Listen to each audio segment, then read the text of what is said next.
Hello, and thank you for joining me today for Real Estate, Religion, and You. My name is Dr. Sylvia Black, and I want to talk to you today about a book that I have written. It's Reverend Dr. Martin Luther King Coloring and Activity Book, and it's a perfect way to celebrate Black history in the year 2021 and beyond. Now, this book is available on barnesandnobles.com. The website at the bottom of your screen. Also, you can go any one of the websites. Okay, and my name is Dr. Sylvia Black, and I'm the author of this book. Now, this book has, very interesting, it's for adults as well as for children. It has pictures to color, okay, many pictures to color. It has a story about the picture, so the parent can read the picture. I read the story to the child or what have you, or the child can just color the pictures. Okay, lots and lots of pictures to color. Okay, all of them tell a story though, so you're not just coloring. You're not just doing. It has questions and answers at the back. This one has flashcards. This one also has songs to sing. Arts is crafts. There's actually things that you can make. Now this one I put flashcards in. I'm actually developing flashcards to be separate from the book itself. So what it'll do, it'll have the flashcard, and one side will have the question and the other side will have the answer. So I'll flash the card to you. And so if you recognize it, you turn it over, and that'll be the answer on the other side. Also, like I said, I have questions and answers in the back. Okay. I have the dates, the speeches and sermons dates I have. Okay, the dates of each sermon. For example, the very first one that he did was in 1954. It was February 28, 1954. He did the Rediscovering Lost Values. And I'm going to read you a couple of speeches that I have in here. Okay, then the next one was 1955, December 5th. He addressed to the First Montgomery Improvement Association, the MIA mass meeting. So it goes on and it tells you, and then it doesn't have every one of the speeches in here, but it has a lot of them. And I'm going to read a couple of them to you. This book is an excellent resource for adults and children. Okay, I find that I have fun, just going over it a couple of times. Oh, it has charades. The book has charades. Remember charades? I know you all remember charades. Like I said, songs to sing, pantomime games. Okay, and it's called Reverend Dr. Martin Luther King Activity and Coloring Book. Okay, available on the website at the bottom of the screen. Okay, now let's see. What do we have here? Okay. Now let me start out with I'm going to just read the biography. Dr. Martin Luther King biography. Dr. Martin Luther King Jr. was born January 15, 1929. And he died April 4th, 1968. He was born Michael Luther King Jr., but later had his name changed to Martin.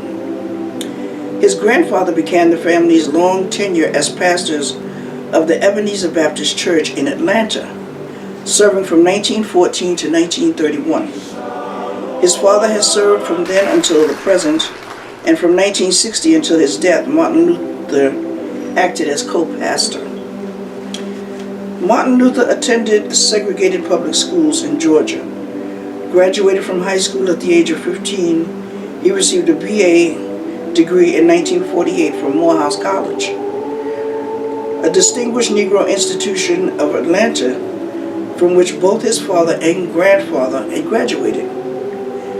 After 3 years of theological study at Crozer Theological Seminary in Pennsylvania, where he was elected president of a predominantly white senior class, he was awarded the BD in 1951.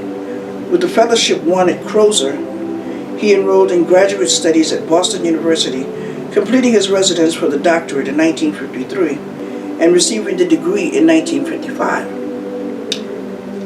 In Boston, he met and married Coretta Scott, a young woman of uncommon intellectual and artistic attainments.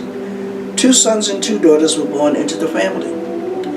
In 1954, Martin Luther King became pastor of Dexter Avenue Baptist Church in Montgomery. Alabama always had a strong worker for civil rights for members of the race. King was by this time a member of the executive committee of the National Association for the Advancement of Colored People, otherwise known as the NAACP, the leading organization of its kind in the nation. He was ready then, early in December 1955, to accept the leadership of the first great Negro nonviolent demonstration of contemporary times in the United States. The bus boycott described the Gunnar John in his presentation speech in honor of the Lorette. The boycott lasted 382 days. On December 21, 1956, after the Supreme Court of the United States had declared unconstitutional the laws requiring segregation on buses, Negroes and whites rode the buses as equals. During these days of boycott, King was arrested. His home was bombed. He was subjected to personal abuse, but at the same time he emerged as a Negro leader of the first rank. In 1957, he was elected president of the Southern Christian Leadership Conference, also known as the SCLC, an organization formed to provide new leadership for the now burgeoning civil rights movements. The ideas for this organization he took from Christianity, its operational techniques from Gandhi. In the 11-year period between 1957 and 1968, King traveled over 6 million miles and spoke over 2,500 times, appearing wherever there was injustice, protest, and action. And meanwhile, he wrote 5 books as well as numerous articles. In these years, he led a massive protest in Birmingham, Alabama that caught the attention of the entire world, providing what he called a coalition of conscience, and inspiring his letter from Birmingham jail, a manifesto of the Negro Revolution. He planned the drives in Alabama for the registration of Negroes as voters. He directed the peaceful march in Washington, D.C. of 250,000 people to whom he delivered his address, I Have a Dream. He conferred with President John F. Kennedy and campaigned for President Lyndon B. Johnson. He was arrested upwards of 25 times and assaulted at least 4 times. He was awarded 5 honorary degrees, was named Man of the Year by Time magazine in 1963, and became not only the symbolic leader of American blacks, but also a world figure. At the age of 35, Martin Luther King Jr. was the youngest man to have received the Nobel Peace Prize. When notified of his selection, he announced that he would turn over the prize money of $54,123 to the furtherance of the civil rights movement. On the evening of April 4, 1968, while standing on the balcony of the motel room in Memphis, Tennessee, where he was to lead a protest march in sympathy with striking garbage workers of that city, he was assassinated.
that we shall overcome someday.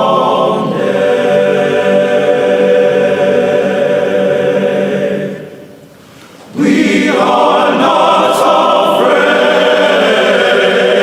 We are not afraid. We are not afraid today. Oh, deep in my heart, I will believe that we shall overcome someday.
While sitting there autographing books, a demented black woman came up.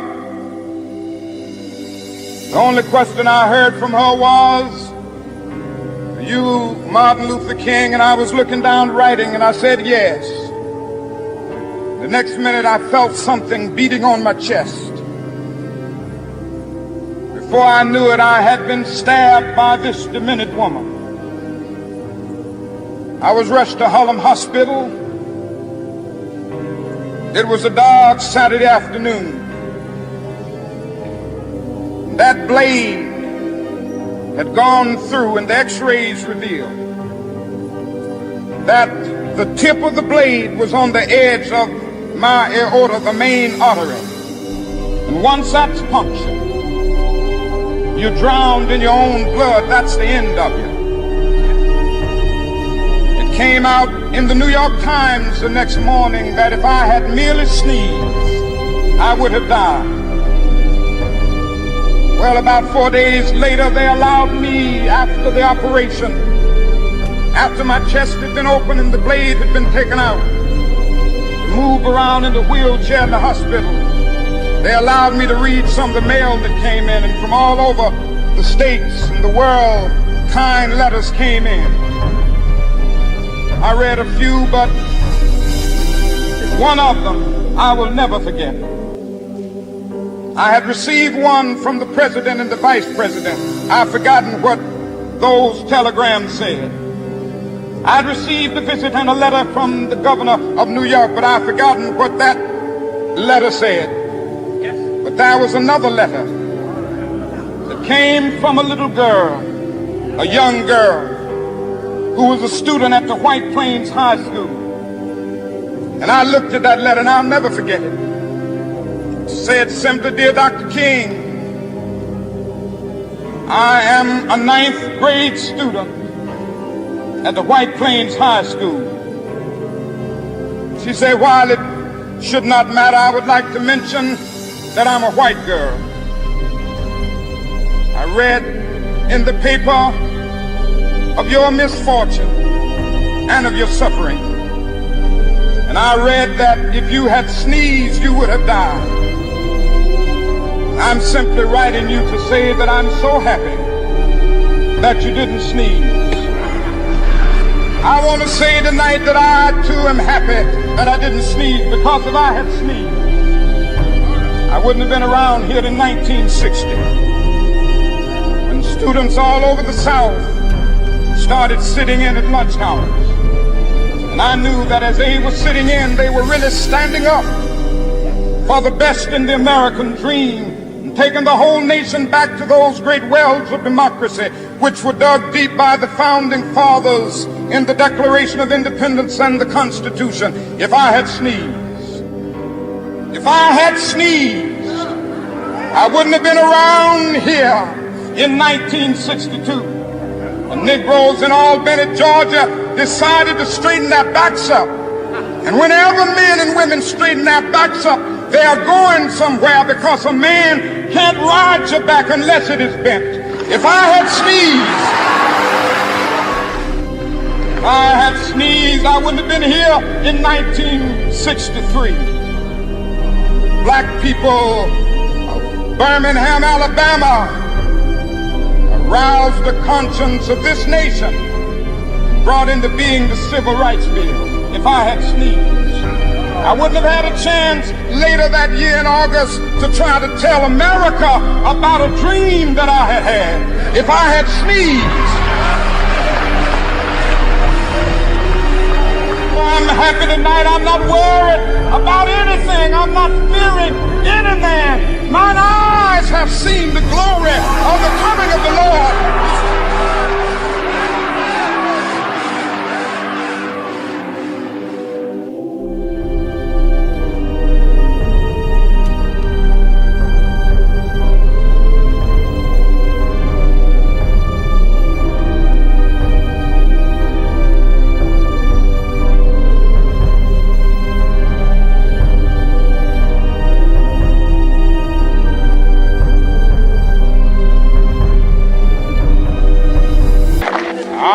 Happy to join with you today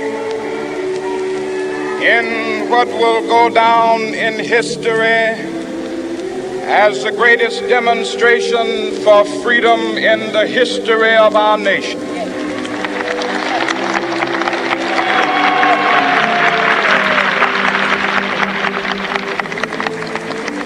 Five score years ago, a great American in whose symbolic shadow we stand today signed the Emancipation Proclamation. This momentous decree came as a great beacon light of hope to millions of Negro slaves who had been seared in the flames of withering injustice. It came as a joyous daybreak to end the long night of their captivity. But 100 years later, the Negro still is not free. 100 years later, the life of the Negro is still sadly crippled by the manacles of segregation and the chains of discrimination. 100 years later, the Negro lives on a lonely island of poverty. I have a dream that one day this nation will rise up and live out the true meaning of its creed. We hold these truths to be self-evident, that all men are created equal.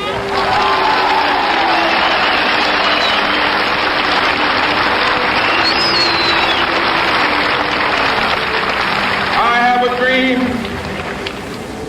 that one day on the red hills of Georgia, sons of former slaves and the sons of former slave owners will they be able to sit down together at the table of bread. I have a dream.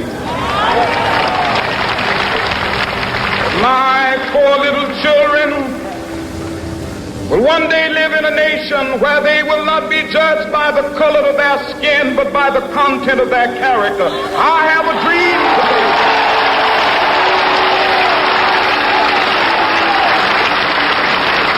I have a dream that one day, down in Alabama, with its vicious racists, with its governor having his lips dripping with the words of interposition and nullification. One day right there in Alabama, little black boys and black girls will be able to join hands with little white boys and white girls as sisters and brothers. I have a dream today.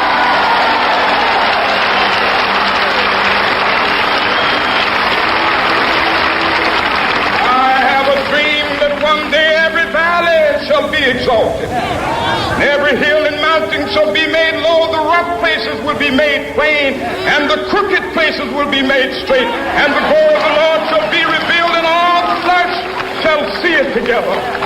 This is our hope. This is the faith that I go back to the South with.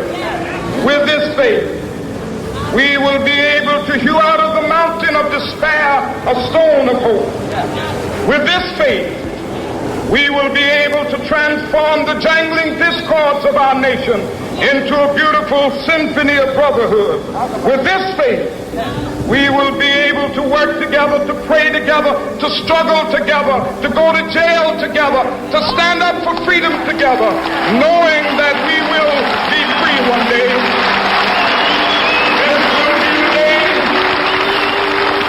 This will be the day when all of God's children be able to sing with new meaning, my country, tears of thee. Sweet land of liberty, of thee I sing. Land where my fathers died, land of the pilgrim's pride. From every mountainside, let freedom ring. And if America is to be a great nation, this must become true. So let freedom ring. From the prodigious hilltops of New Hampshire, let freedom ring.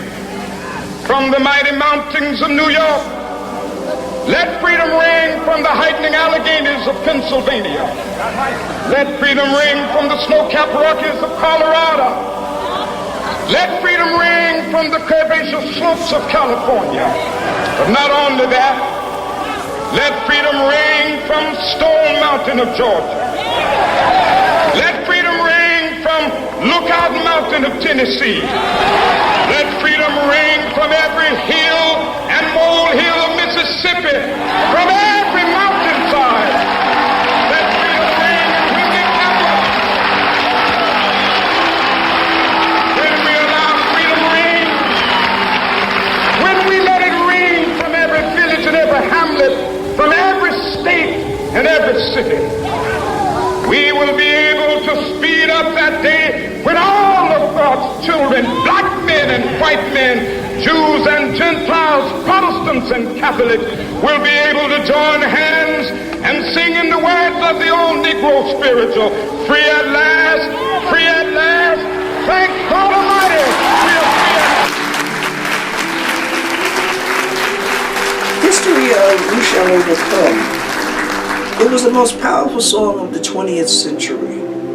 It started out in church pews and picket lines, inspired one of the greatest freedom movements in U.S. history, and went on to topple governments and bring about reform all over the world. Word for word, the short, simple lyrics of We Shall Overcome might be some of the most influential words in the English language.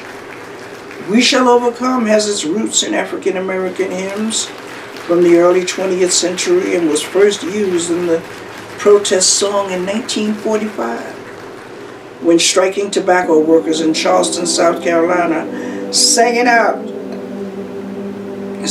on their picket line. By the 1950s, the song had been discovered by the young activists of the African American Civil Rights Movement, and it quickly became the movement's unofficial anthem. Its verses were sung in protest marches and in sit-ins throughout clouds of tear gas and under rows of police batons, and it brought courage and comfort to bruised, frightened activists as they waited in jail cells wondering if they would survive the night. When the long years of struggle ended and President Lyndon B. Johnson vowed to fight for voting rights for all Americans, he included a final promise: we shall overcome. In the decades since, the song has circled the globe and has been embraced by civil rights and democracy movements in dozens of nations worldwide, from Northern Ireland to Eastern Europe, from Berlin to Beijing, and from South Africa to South America. Its message of solidarity and hope has sung in dozens of languages, in presidential palaces, and in dark prisons. And it continues to lend its strength to all people struggling to be free. Its message of solidarity and hope has sung in dozens of languages, in presidential palaces, and in dark prisons. And it continues to lend its strength to all people struggling to be free. As you listen to We Shall Overcome, think about the reasons it has brought strength and support to so many people for so many years. And remember that someone somewhere is singing it right now.